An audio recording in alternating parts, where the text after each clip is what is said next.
दोस्तों, जैसा कि आप जानते हैं कि हम लोग इकोनॉमिक्स का मेंस का बैच चल रहा है और इसमें हम लोग क्या कर रहे हैं, जो प्रीवियस ईयर क्वेश्चन उसको हम लोग करवा रहे हैं। तो अभी हरित क्रांति का पहला क्वेश्चन किया गया। जिन्होंने नहीं देखा, नीचे डिस्क्रिप्शन में लिंक दिया है, आप जरूर से देखें। और ये दूसरा क्वेश्चन जो है वो फूड सिक्योरिटी पे है, खाद्य सुरक्षा प्रणाली पे। और ये 11 to 13 जेपीएससी से क्वेश्चन बनाया गया है और ये बेहतरीन आंसर जो है वो मनीषा के द्वारा लिखा गया है। हालांकि आंसर थोड़ा लंबा है, क्योंकि आप जानते हैं कि हम लोग जो भी आंसर तैयार करते हैं अपने घर पे, उसका 70% ही 75% ही हम रिकॉल कर पाते हैं। तो ये आंसर जो है वो 10 पेजेस में है, लेकिन जब आप एग्ज़ाम में लिखेंगे तो आपको मैक्स टू मैक्स 7 पेज में लिखना है। ठीक है, तो अब क्वेश्चन को पहले समझते हैं कि क्या है। क्वेश्चन में पूछा गया कि खाद्य सुरक्षा प्रणाली की अवधारणा को समझाएं। पहला पॉइंट यहाँ पे ये दिया गया है। उसके बाद इसमें जो कमियां हैं उसको बताना है और उसके बाद इसको सुनिश्चित करने के लिए सरकार क्या कदम उठा रही है। तो क्वेश्चन थोड़ा ट्विस्ट किया गया है, तो आप इसको जो है बेहतर तरीका क्या रहेगा अटेम्प्ट करने का कि आप खाद्य सुरक्षा प्रणाली को बताइए, उसके बाद जो है सरकार क्या क्या कदम उठा रही है इसको करने के लिए वो आप समझाइए, उसके बाद खामियों को बताइए और फिर वे फॉरवर्ड। क्योंकि इकोनॉमिक्स का आंसर है तो आगे की राह आपको करना ही करना है।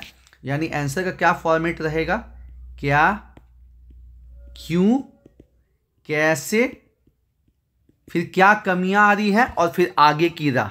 ठीक है, तो चलिए हम स्टार्ट करते हैं। और चूंकि जेपीएससी मेंस का आंसर जो है 40 दिन में चेक हो जा रहा है, कॉपी 40 से 45 दिन में, तो आपको बहुत बेहतरीन जो है वो इंट्रोडक्शन डालना होगा। तो आप जो है हिंदी के आंसर में इंग्लिश का कोटेशन डाल सकते हैं, इंग्लिश के आंसर में हिंदी या संस्कृत कोटेशन डाल सकते हैं, कोई दिक्कत की बात नहीं है।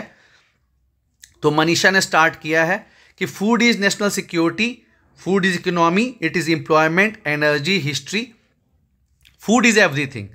और उसके बाद फिर खाद्य सुरक्षा क्या होता है उसको डिफाइन किया गया है कि खाद्य सुरक्षा का मतलब जो है सभी लोग के लिए सदैव भोजन की उपलब्धता, अवेलेबिलिटी, पहुंच, एसेसिबिलिटी एंड उसे प्राप्त करने का सामर्थ्य, अफोर्डेबिलिटी।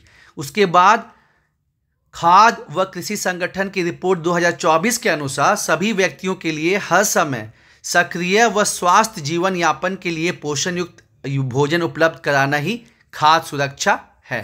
ठीक है, उसके बाद देखिए आप इकोनॉमिक्स का आंसर लिख रहे हैं तो आपको जो है डेटा तो डालना ही डालना है। मनीषा ने डाला है कि वैश्विक खाद्य सुरक्षा सूचकांक 2023 में भारत का जो स्थान 113 देशों में 68 रहा। ध्यान रहे, ये ग्लोबल हंगर इंडेक्स का बात नहीं किया जाता है, यहाँ पे बात हो रही है ग्लोबल फूड सिक्योरिटी इंडेक्स की। ठीक है, हालांकि आप वो भी डाल सकते हैं ग्लोबल हंगर इंडेक्स वाला। अब खाद्य सुरक्षा के आयाम क्या हैं, तो देखिए अच्छे से डायग्राम बना के इसको समझाया गया है। खाद्य की उपलब्धता, अवेलेबल होना चाहिए फूड, उसके बाद इसका आसान पहुंच होना चाहिए और फिर अफोर्डेबल होना चाहिए।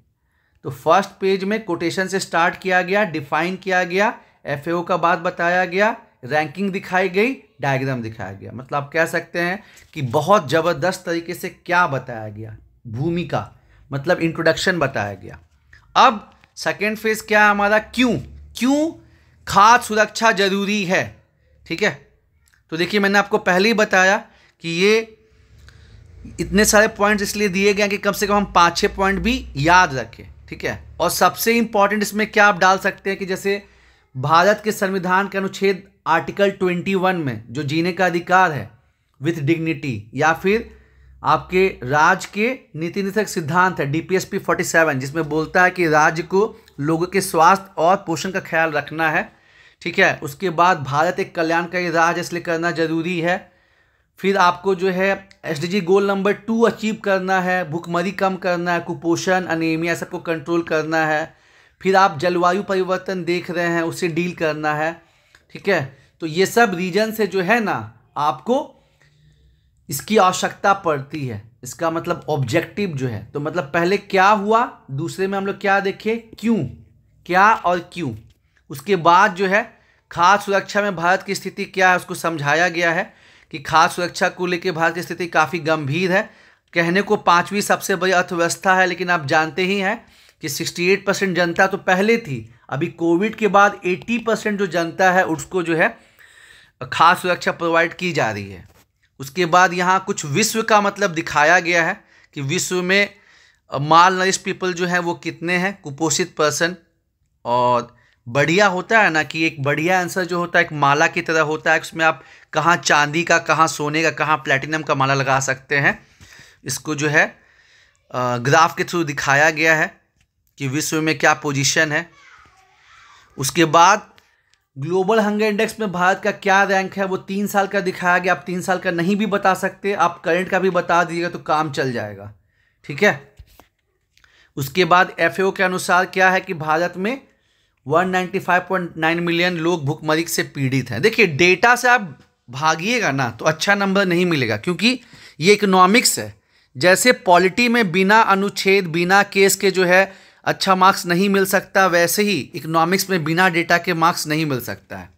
उसके बाद देखिए जो भारत का, ये तो चलो जो वैश्विक है वो तो है ही, जो भारत का अपना national family health survey report है 5, वो भी ये बता रहा है कि महिलाएं जो हैं वो अनीमिया का शिकार हैं, जो बच्चे हैं वो कुपोषण का शिकार हैं, ठीक है। तो उसका डेटा जो है नेशनल फैमिली हेल्थ सर्वे 5 का आपको जो है डेटा को बताना है, क्योंकि आप भारत में स्थिति बता रहे हैं, ठीक है। और उसके बाद जो सबसे इम्पॉर्टेंट है वो आपका है नेशनल फूड सिक्योरिटी एक्ट, राष्ट्र खाद्य सुरक्षा अधिनियम। यहाँ पे दिखाया गया कि भारत सरकार किन किन नीतियों या स्कीम के थ्रू जो है वो मतलब खाद्य सुरक्षा को इंश्योर कर रही है। तो PDS सिस्टम चालू हुआ था, फिर आपका जो है anganwadi system, mid day meal scheme, ठीक है। और फिर यही PDS जो एडवांस फॉर्म लिया वो क्या बना, नेशनल फूड सिक्योरिटी एक्ट, राष्ट्र खाद्य सुरक्षा अधिनियम।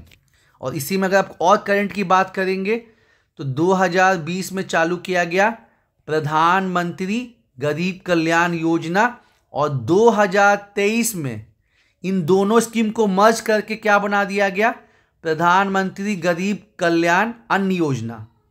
लेकिन वही बात है, सारा डेटा जो है वो याद रहता नहीं है। आप यहाँ तक भी लिखे हैं तो कोई दिक्कत की बात नहीं है। फिर PDS चीज़ क्या है उसके बारे में आप बताए हैं कि आर्टिकल 47 के अंदर मैंने आपको बताया है कि ये सरकार का फर्ज बनता है कि लोगों के हेल्थ का, न्यूट्रिशन का ख्याल रखे। और जब शुरुआत हुआ था तो उस समय लगभग 67-68% लोग को ये PDS का सुविधा था। लेकिन कोविड के बाद क्या हो गया, इसको जो है 80% लोग को जो है ये सुविधा दिया जा रहा है, जिसमें चावल 3 रुपये किलो, गेहूं 2 रुपये किलो, मोटा अनाज 1 रुपये किलो, और अंत्योदय अन्न योजना के अंदर जो है 35 किलोग्राम दिया जा रहा है, प्लस अन्नपूर्णा स्कीम में फिर अलग दिया जाता है। और इसी के अंदर आपको जो है ना प्रधानमंत्री मातृत्व वंदना योजना, जिसमें 2 बच्चों के लिए 5-5 हज़ार रुपये मतलब दिए जाते हैं। फिर PDS का उद्देश्य क्या है ये नहीं भी लिखेंगे तो काम चल जाएगा, क्योंकि स्टार्टिंग में हम बता चुके हैं। तो ये नहीं भी डालिएगा ना, क्योंकि जो है मतलब ज़रूरी नहीं है, शुरू में हम बता चुके क्या है। बस हाँ, ये डायग्राम बता दीजिएगा तो बहुत सही रहेगा, क्योंकि मेन जो 2 कंपोनेंट है खाद्य सुरक्षा के, एक बफर स्टॉक है, क्योंकि शुरुआत में क्या होता था कि बहुत ज़्यादा अकाल पड़ता था और लाखों लोग का डेथ हो जाता था। तो सरकार जो है पहले केवल चावल गेहूं का और अब दलहन का भी जो है बफर स्टॉक मेंटेन करती है, और जो आपका PDS सिस्टम है वो।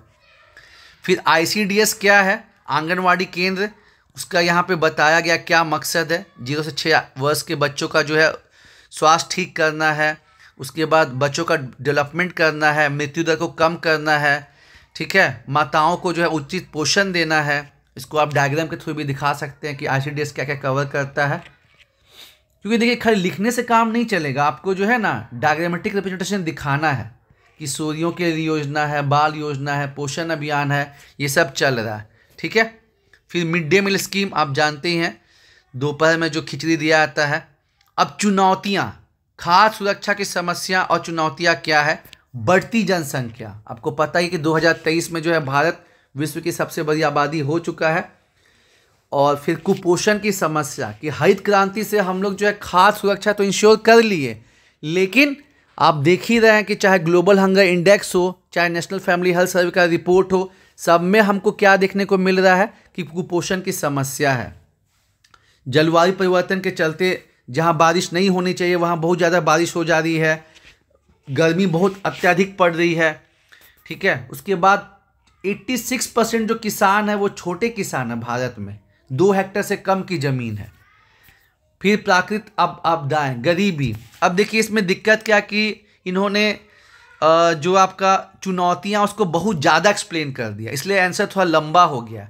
तो चुनौतियों को हम बहुत ज़्यादा एक्सप्लेन नहीं करेंगे, ठीक है, ध्यान रखना है। शॉर्ट में 2-2 लाइन लिख के और आगे बढ़ जाएंगे। इन्होंने जो है 2-2.5 पेज जो है चुनौतियों को एक्सप्लेन कर दिया, इसलिए आंसर जो है काफ़ी लंबा हो गया है।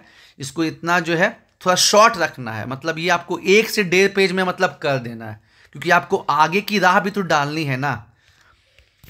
हालांकि ये देख लीजिए कैसे कैसे जो है चीज़ों को समझाया गया है, चुनौतियों को। बढ़ती जनसंख्या, तो विश्व के स्तर पे बताया गया कि कैसे जो है आबादी बढ़ रही है। फिर कुपोषण की समस्या, कृषि उत्पाद पे अत्यधिक निर्भरता, बदलती उपभोग प्रकृतियाँ, जलवायु परिवर्तन, जल का अभाव, भारत में कृषि जोत का आकार छोटा होना, बढ़ती प्राकृतिक आपदाएं, गरीबी, महामारी, ये सब जो है मतलब प्रॉब्लम है। और जब आप प्रॉब्लम बता दिए तो अब आप सॉल्यूशन पे आइए, आगे की राह। तो आपको पता है कि अभी भी कोल्ड स्टोरेज की बहुत कमी है। हमारा जो है लगभग 25 से 30% अनाज जो है बर्बाद हो जाता है। क्यों? क्योंकि जो है कोल्ड स्टोरेज फैसिलिटी नहीं है, प्रॉपर रोड नहीं है, रेलवे नहीं है। तो भंडारण सुविधाएं और परिवहन नेटवर्क में सुधार। और देखिए मतलब इकोनॉमिक्स में अगर आप आगे की राह यानी कि वे फॉरवर्ड नहीं लिखिएगा तो आपको जो है बहुत अच्छा मार्क्स नहीं मिलेगा, क्योंकि इसमें आपको बताना है कि जो समस्याएं हैं तो कैसे ठीक होंगी। अब जैसे FCI इसका दबदबा है, तो सार्वजनिक निजी भागीदारी को बढ़ावा देना, ठीक है ना, प्राइवेट पार्टिसिपेशन को बढ़ाना, फिर चाहे वो कोल्ड स्टोरेज हो या फिर मंडी हो।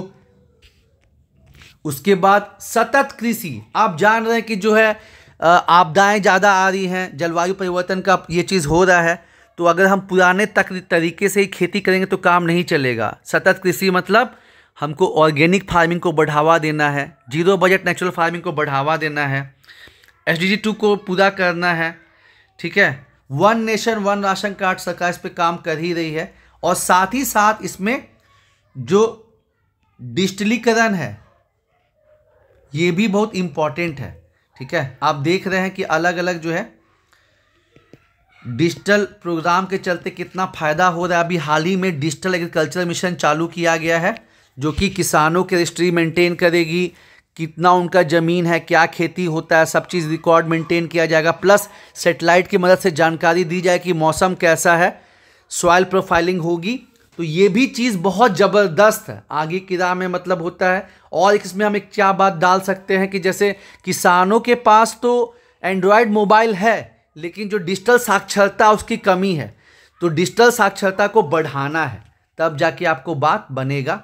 और फिर लास्ट में, वर्तमान में सरकार खाद्य सुरक्षा के लिए महत्वपूर्ण कदम उठा रही है। भारत खाद्य उत्पादन पर आत्मनिर्भर है। भारत सरकार सुरक्षा निश्चित करने की जो विभिन्न कार्यक्रम को लागू कर रही है, तभी 2030 तक हम SDG 1-2 को पूरा किया जा सकता है और भारत फिर आगे चल के 2047 तक विकसित राष्ट्र बन सकता है।